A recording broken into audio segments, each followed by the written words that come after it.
qué dice hipertrofia, hiperplasia normal? Cuando habla de hiperplasia, se está refiriendo a componentes materiales, son los que se dividen. Y cuando habla de hipertrofia, se está refiriendo a componentes del tejido conjuntival, al tejido de sostén. ¿Sí? Que ahí están las células láminas que tienen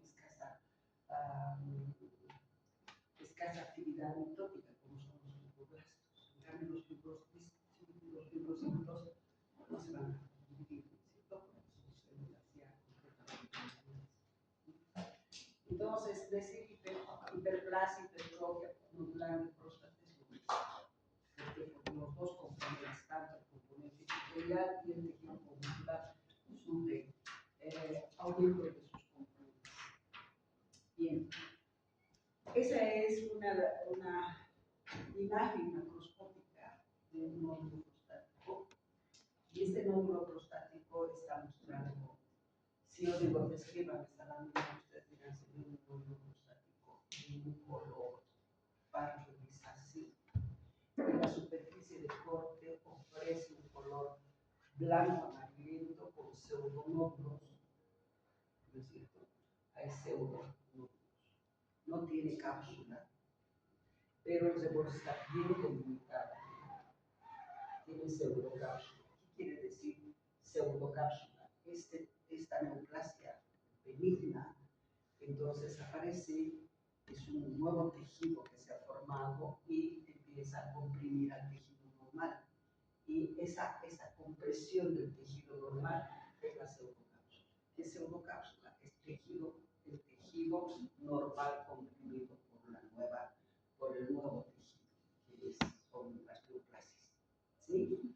Entonces, de esa manera se describe eso. Se observa un nódulo bien delimitado, la consistencia es firme, es más frecuente en los lóbulos laterales. Ahora, en la clínica que tenemos, se presentan en pacientes a partir de los 50 años, ¿no es cierto? Y estos pacientes lo que sí, tienen signos y síntomas que les llaman la atención, que es orinas frecuentes y disminución de la fuerza del chorro. ¿Sí? Por eso es que generalmente los hijos que tienen un pantalón y algunos pacientes están caminando por este. ¿Sí?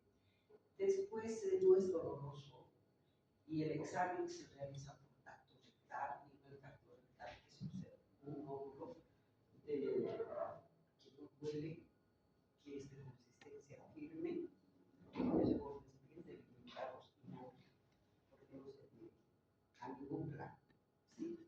Completamente libre, ¿sí? Y esta es la imagen vista por microscopio. ¿Qué tenemos aquí? Si ustedes ven, hay un nódulo, hay un tejido conjuntival que está rodeando como un nódulo a un grupo de glándulas, ¿sí? Un tejido conjuntival que rodea a un grupo de glándulas, ¿sí? En este grupo de glándulas les llama la atención de que son glándulas de diferentes diámetros, unas más grandes, como si estuvieran dilatadas quísticamente, y otras más pequeñas, ¿no es cierto? Pero otra cosa que llama la atención es que este tejido conjuntival es muy compacto, por eso se tiene reforzado. Aquí llamamos tejido compacto cuando tiene más fibras colágenas, que hace que sea el tejido más firme, más compacto. Las fibras colágenas le dan la consistencia firme, ¿sí? Hay que hacer una diferencia. Si yo les presento esta lámina, generalmente se confunde con hiperplasia glandular quística del endometrio. Pero en el endometrio, el tejido de sostén, este tejido de sostén es laxo. Este es el tejido de sostén, o tejido fibroconectivo, vascularizado. Aquí es compacto, por eso se ve con tensiones de oxigenación, bien rápido, porque hay más fibras. Podríamos decir aquí que hay un 90%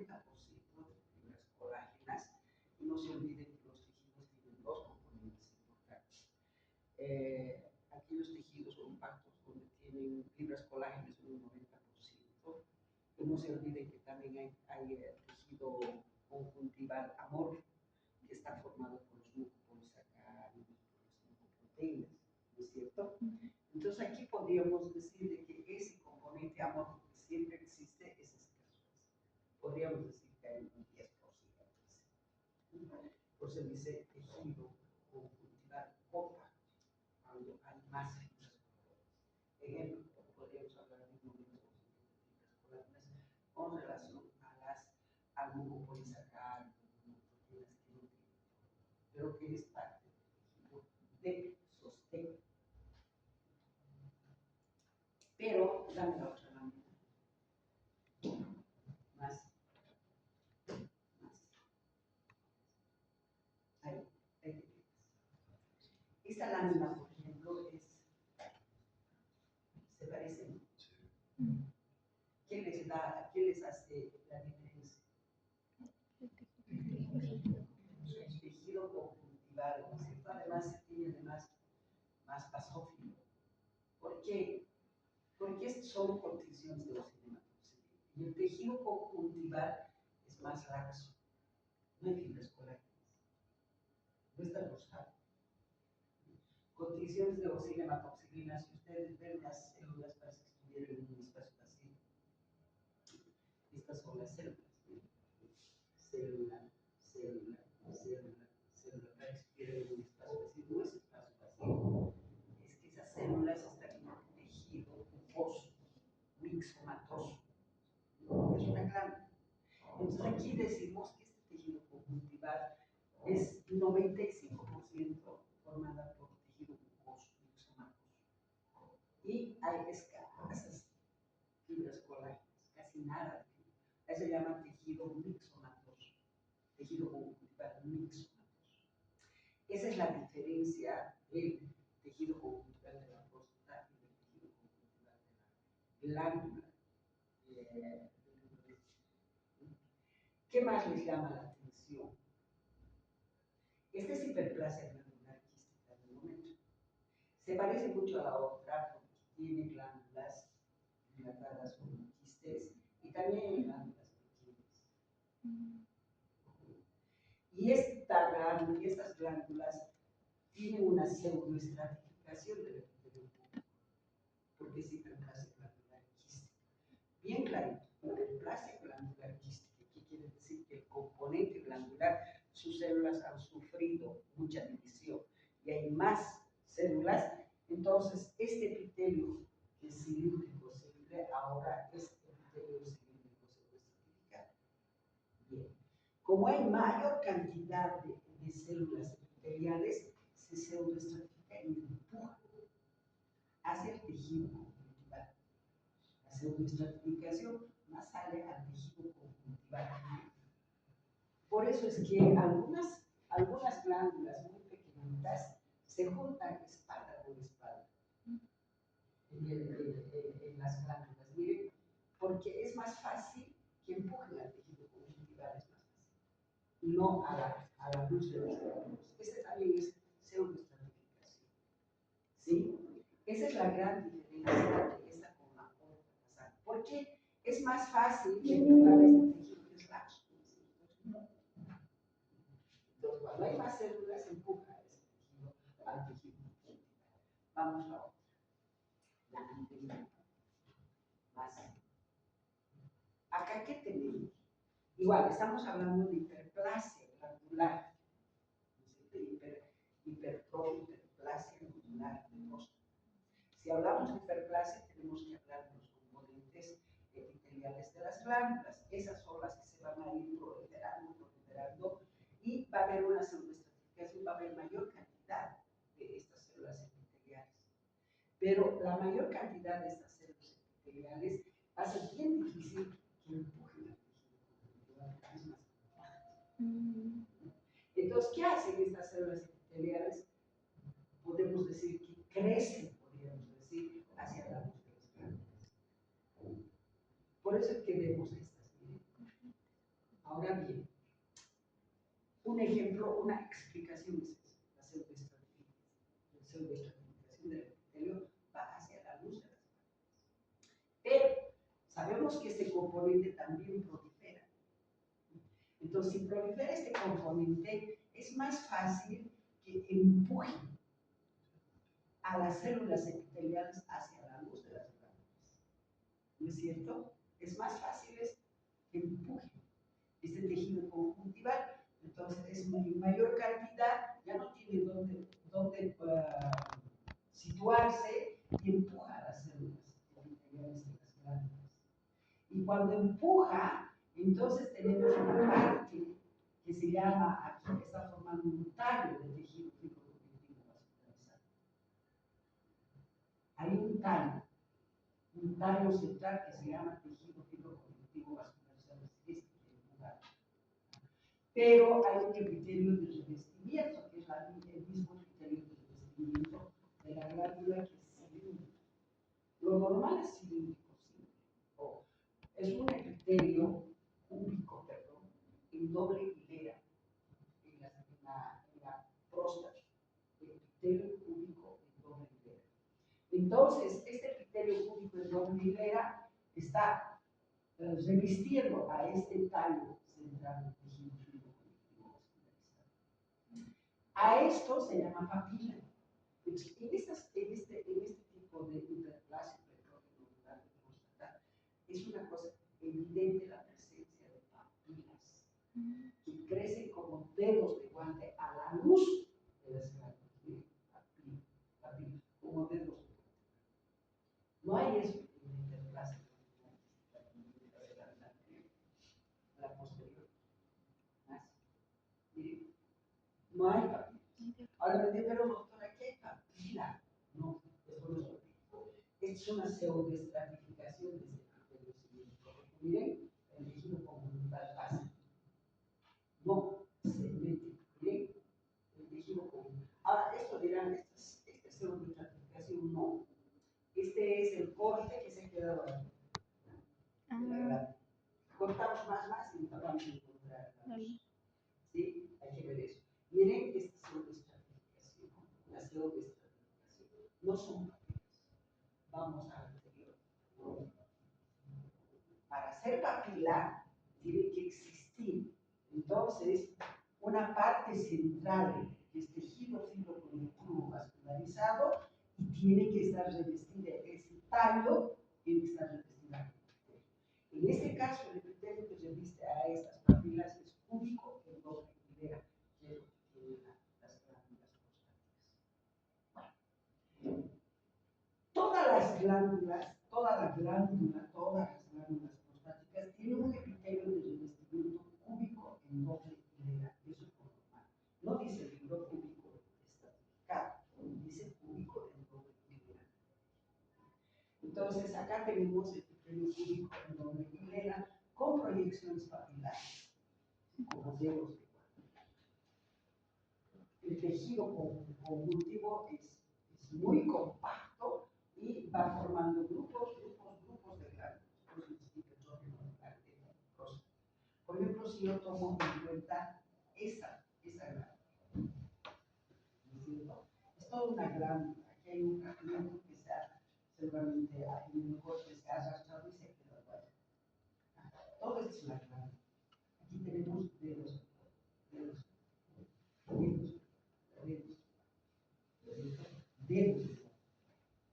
que son papilas. ¿Por qué son papilas? Porque mire, este tejido viene y empuja al tejido epitelial, forma el tallo. El tallo de la papila es tejido fibroconectivo vascularizado, revestida por epitelio. Tiene que haber epitelio.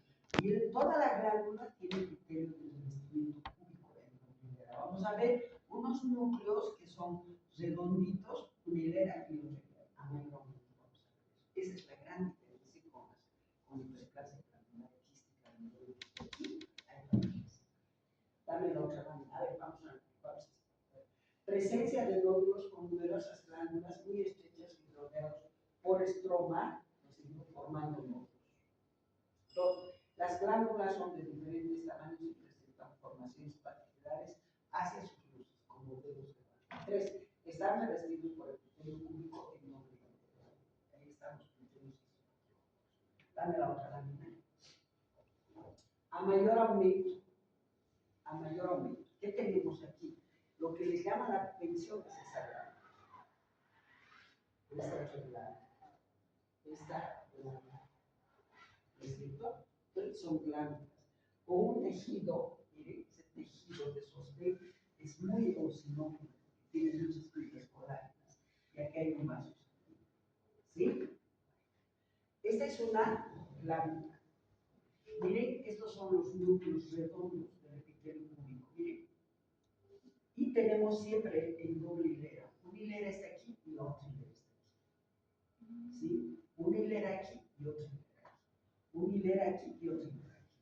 Cuando nosotros vemos esto, miren, aquí hay una hilera y hay otra hilera. Cuando vemos eso, decimos los núcleos redondos, este es el epitelio púbico. Aquí tenemos una hilera y otra hilera.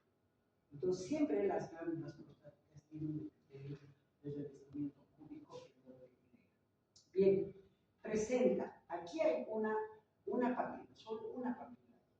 Sí, a dos papilas hay. Miren, si ese es el tejido de sostén, miren cómo pasa. Sin empujar al tejido. Pero si nosotros, estaba viendo una papila por acá. ¿Dónde está? No, no es papila. Podemos confundirlo. Miren, este es el tejido de sostén de, acá está una glándula, acá está otra glándula. Están muy estrechas unas con otras, separadas por tejido conjuntival escaso. ¿Sí? Entonces, vamos, acá está la papila. Este es el tejido conjuntival, el tejido de sostén. Miren cómo empuja al tejido. Miren. Este tejido. Entonces, esto en un tag es tejido fibro conectivo vascularizado. Está revestido por epitelio púbico pseudoestratificado aquí, ¿no es cierto? Lo normal sería un epitelio púbico en doble hilera, pero acá está pseudoestratificado. Bien, esa es una papila. Acá también hay otra papila,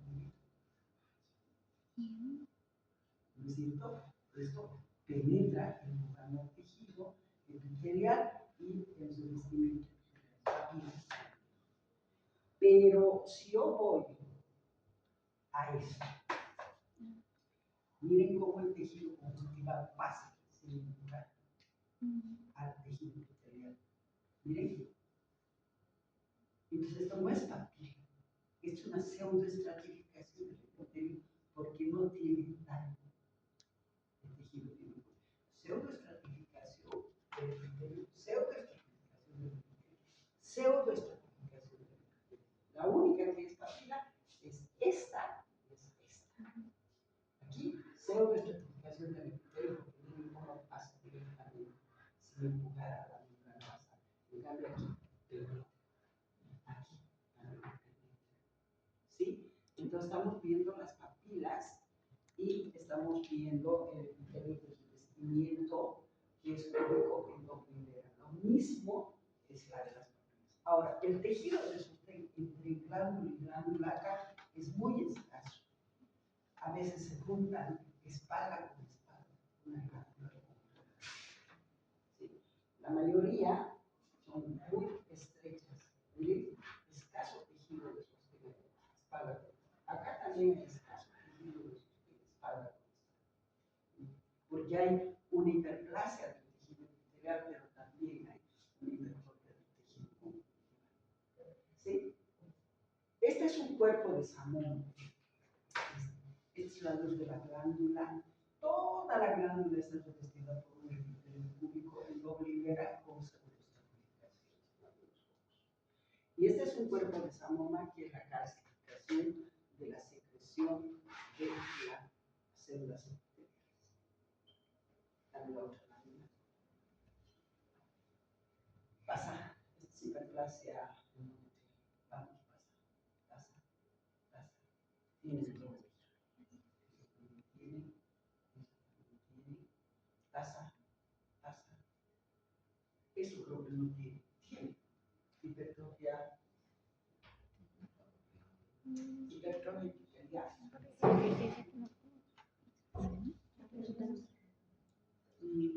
Hipertrofia prostática, displasia. Vamos directamente a displasia porque esto tiene. Ahí. Esta es la morfología de los tejidos atróficos. Esto lo tiene.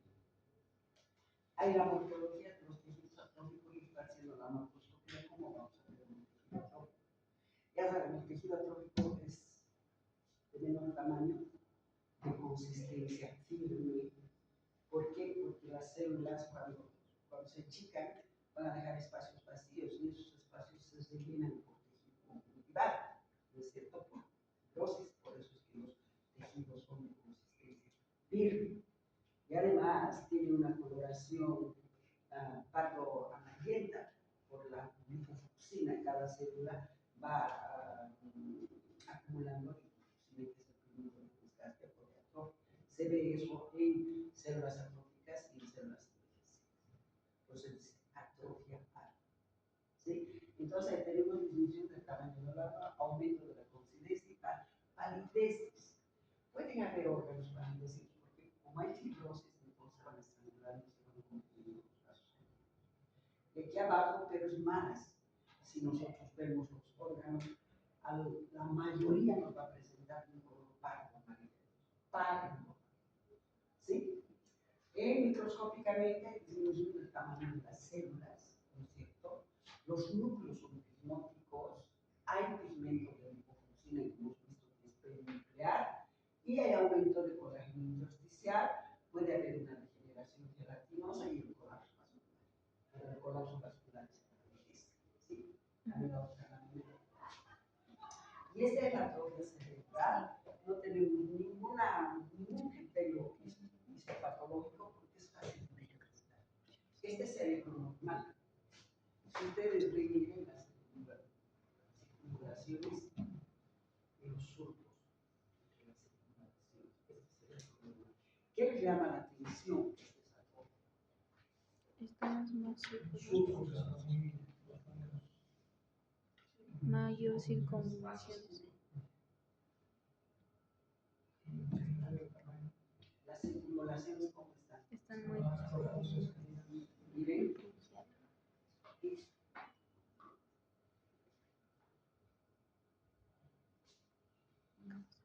Están más encrustados y aplanados. ¿No es cierto? Entonces aquí vemos que estas circunvalaciones están aplanadas y encrustadas. Y los surcos son poco profundos, y las circunvalaciones, miren, son más engrosadas y aplanadas. Esa es la característica. Si ustedes ven esas noticias, no son engrosadas ni aplanadas. ¿No es cierto?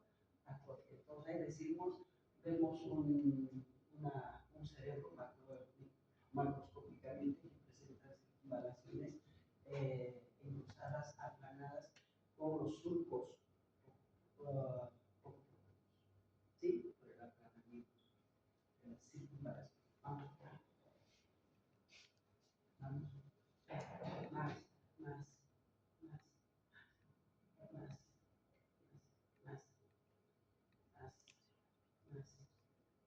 Ahí. Vamos a hacer displasia. ¿Qué es la displasia? La displasia, el concepto de displasia es alteración en la maduración de las células. ¿Sí? Esa es displasia.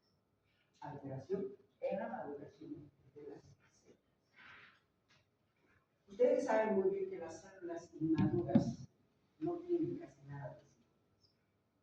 Son células con núcleos hipercromáticos con escasos citoplasma basófilo. Así se ven todas las células inmaduras. Las células matrices, que son las más inmaduras, son así, tienen núcleos hipercromáticos con escaso citoplasma basófilo. ¿Por qué? Porque son células que no hacen ninguna función metabólica. Y la función metabólica sí se expresa en el citoplasma, porque ahí están los componentes metabólicos, ¿no es cierto? Estas células tienen que ir madurando para formar el parénquima. El parénquima de los tejidos son las células que funcionan, que le dan la característica funcional a tejido. Siempre les he dicho, por ejemplo, el parénquima del hígado es el endocito, ¿no es cierto? Esa es la que funciona, ¿verdad? La funcionalidad y la característica funcional del hígado. Es el parénquima. En este caso, suponiendo que este es una mucosa exocervical, este es el epitelio estratificado, plano. Este es el parénquima de esa mucosa exocervical del uterino. El epitelio resiste a todo lo que es el tejido cerebral, la lámina roja, ¿no es cierto? Entonces, ese epitelio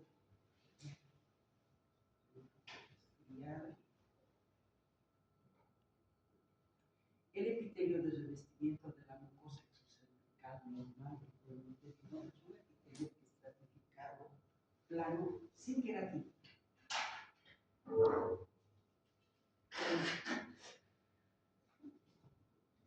Si bien este epitelio no tiene queratina, no presenta queratina, porque la última célula plana no secreta la queratina hacia afuera, no secreta, pero forma queratina, pero no secreta, como en la piel, que la última capa lúcida secreta queratina hacia afuera para formar la capa córnea, ¿no es cierto? Acá no, es un epitelio estratificado plano sin queratina, sin queratina, ¿no es cierto? Bien, pero esta es la membrana basal. Siempre las células inmaduras están en ese tipo de epitelio, las células inmaduras están en la capa más abajo, en el espesor, descansando sobre la membrana basal. Entonces, esta es la membrana basal. No puede existir tejido epitelial si no hay membrana basal. Es capital la presencia de membrana basal. Y la membrana basal es colágeno tipo 7i.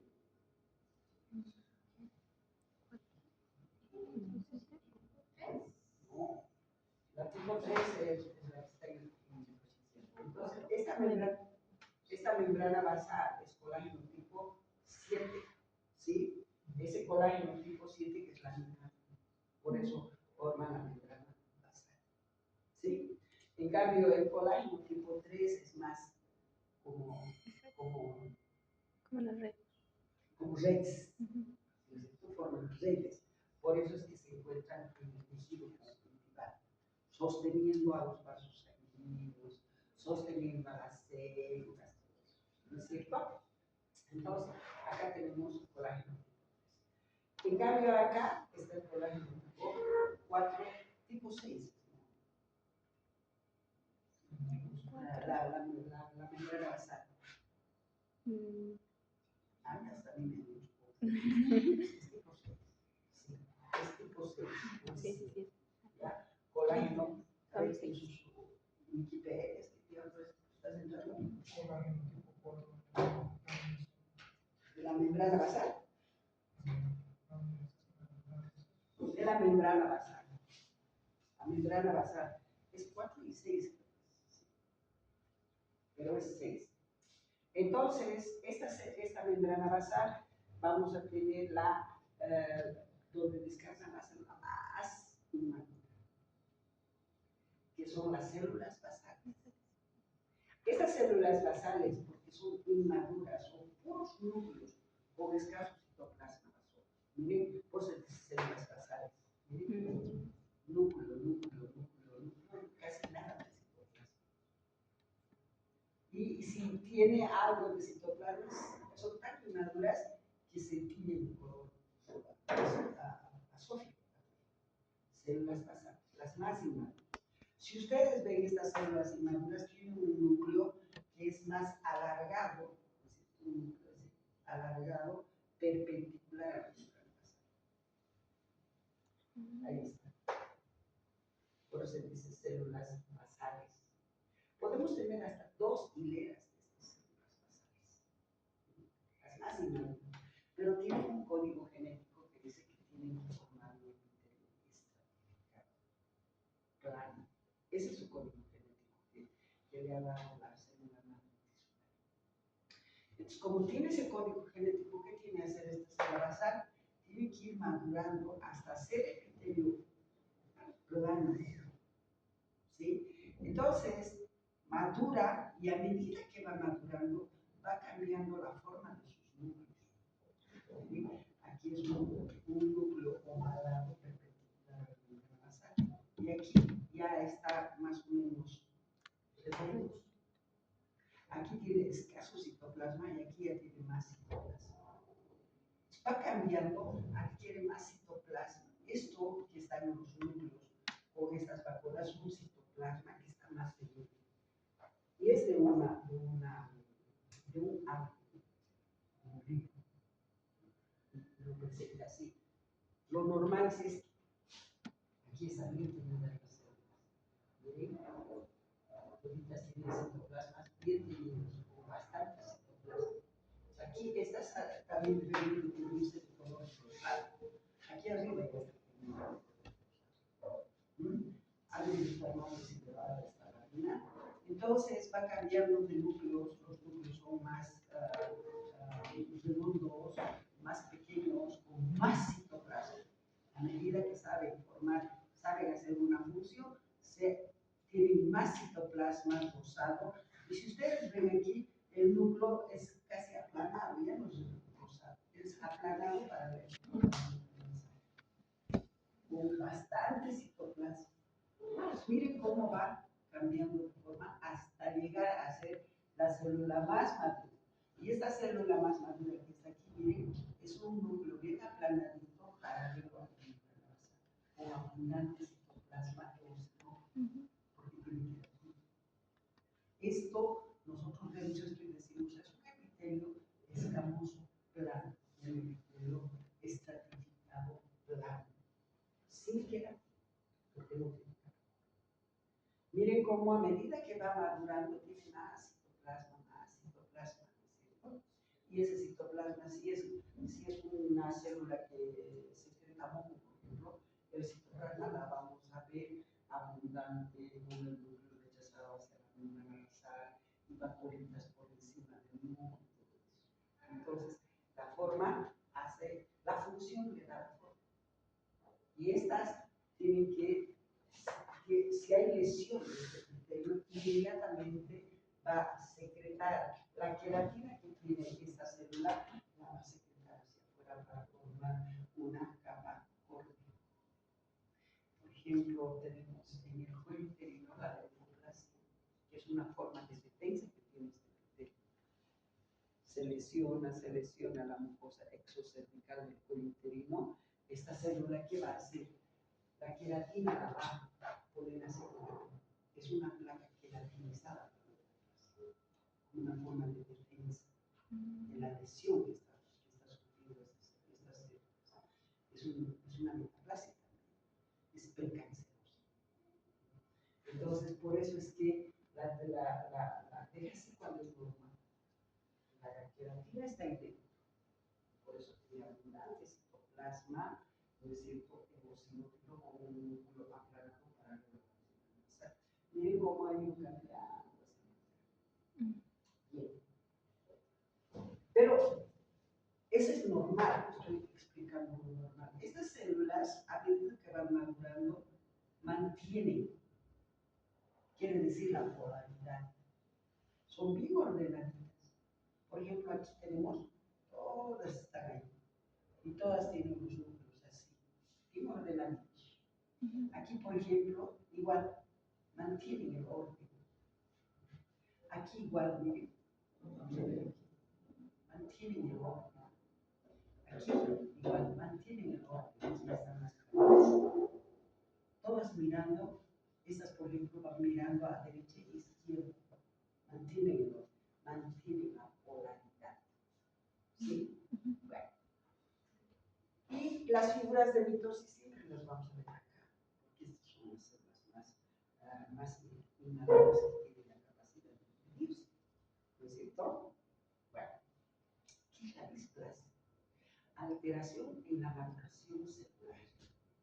¿Qué quiere decir esto? Que estas células, con estas características morfológicas, que son de células inmaduras van a aparecer hasta arriba.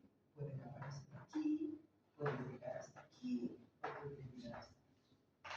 Ahora bien, para hacer una clasificación de las displasias, este criterio se ha dividido en tres tercios. Un tercio inferior, todo esto.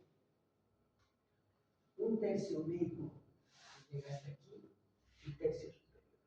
En este, va a ser la clasificación de displasia. ¿Sí? Bueno, ya tenemos todo lo que es normal. Ahora vamos a lo que es la displasia. Alteración en la maturación celular, que va acompañada de hipercromasia. Ustedes ven acá, vamos a ver, ven este núcleo, comparen con este núcleo. Este es más teniendo más fuertemente que este. Sí. Hipercromasia. También va acompañada de pleomorfismo nuclear. Vamos a ver, por ejemplo, este núcleo es más grande, más hipercromático que este, que es más pequeño, ¿no es cierto? Este parece un núcleo un poco ovalado, mirando a ese lado, y estos son núcleos redondos, más grandes, más pequeños, menos teñidos, pleomorfismo. Pueden ser grandes, pueden ser redondos, pueden ser grandes, pueden ser pequeños, pueden ser fusiformes, diferentes formas y diferentes tamaños. Hipercromasia nuclear, cuando son mucho más sobretenidos los núcleos. Despolarización en la posición de las células. Por ejemplo, esta, vamos a ver, esta, está mirando ahí, estas son más redondas, ¿no es cierto? Hay una despolarización, vamos a ver por qué más despolarización. Unas van de ese lado, otras van desorganizadas, especialmente aquí se trata de una desorganización de las células, porque están en todas las posiciones, no mantienen la polaridad. Despolarización. Podemos encontrar figuras de mitosis, por ejemplo, acá tenemos figuras de mitosis. Esta es una figura de mitosis bipolar, ¿no es cierto? Porque esta figura de mitosis aquí, si solamente se tiene que ver en las células basales, quiere decir que estas células basales han llegado hasta aquí y se están dividiendo. Entonces hay figuras de mitosis anormales, ¿sí? Y eso se llama, esos son los criterios psicológicos que acompañan a la displasia celular. Bien. Esta es una displasia leve. ¿Por qué? Porque es la membrana basal. Estas son las células basales que han llegado hasta aquí. Es clarito que está cerca. ¿No es cierto? Sin madurar, han llegado hasta aquí. Displasia leve, solo hipercromasia leve, con leve despolarización. Estas células están mirando a este lado, estas otras están viendo así, la posición de los núcleos. Hay otras también así, entonces leve despolarización, ¿sí? Hay leve pleomorfismo nuclear también, es displasia leve. Acá tenemos células que ya han madurado, los que se están apagando, pero está ya hipercromáticas, ¿sí? Como esta es la célula más madura, plana, con bastante queratina, con bastante citoplasma de xenófilo para los. Hay maduración en esta lámina, displasia leve, ¿sí? Otra. Miren la displasia moderada. Aquí se puede ver, miren, las células basales que llegan hasta aquí, ¿no es cierto? Ahí, hasta ahí están llegando, sin madurar. Displasia moderada. Acá ya se puede ver, miren, todas las células están mirando así, y aquí este está aquí. Hay leve despolarización, hay hipercromasia, hay unas células, miren, hipercromasia, figura de mitosis, se ve esta figura de mitosis bipolar. Entonces, estas células inmaduras están llegando hasta el tercio medio. Se llama displasia moderada. Y miren la displasia severa o carcinoma. Comparen las células basales como esas que tienen en la parte superior completamente hipercromáticas las células. Los núcleos están hasta el tercio superior. La membrana basal, células basales.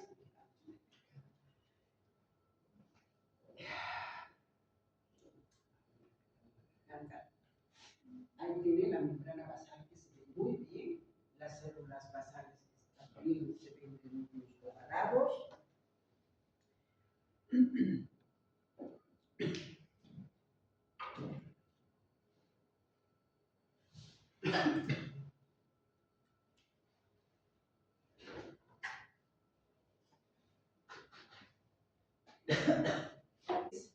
La hipercromasia nuclear, que se ve perfectamente, ¿no es cierto?, en los lugares. Si ustedes ven que hay hipercromasia nuclear, y hay núcleos de diferentes tamaños y formas. Miren, unos ovalados, otros redondos, otros casi, diríamos, rectangulares, hay pleomorfismo nuclear y todo esto, hay hipercromasia nuclear, y hay figuras de mitosis, estas son figuras de mitosis. Está pasando esta amiga que está haciendo cosas mucho.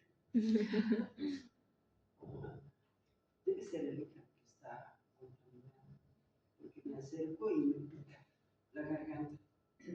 Y tenemos que las células más superiores, evidentemente, se ponen planas. Hay maduración, pero están un poco hipercromáticas, pero hay maduración. Es bien difícil decir que es una displasia severa o carcinoma cítica, porque si no observo bien, si solamente observo esto, aquí parece que no hubiera maduración de la última célula. Por lo menos 2 capas de células tiene que haber maduración de este epitelio. Si observo aquí, digo carcinoma in situ, porque eso no es maduración de las células. Aquí tenemos núcleos hipercromáticos, homórficos, aquí hay incluso bordes irregulares, núcleos más delgados, redondos, más grandes, hipercromáticas, todo eso. Este es un carcinoma in situ. ¿In situ por qué? Porque la membrana basal está generalmente cuando hablamos de carcinoma in situ, es células malignas que rompen, destruyen los tejidos para invadir. Va a haber destrucción de esta membrana basal y va a invadir, ya se llama carcinoma escamocelular microinvasor. Aquí no, la membrana está muy bien, no está destruida por displasia severa o carcinoma in situ. Porque si yo veo esta partecita, aquí hay madurez. Porque el núcleo está aplanado, ha madurado, tiene abundante citoplasma, está plano, abundante citoplasma, aunque esté hipercromático el núcleo, es displasia severa. ¿Sí? Tiene que haber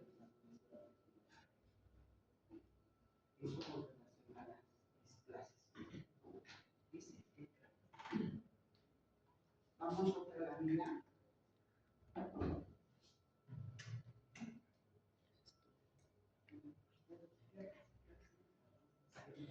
Bien, hemos terminado.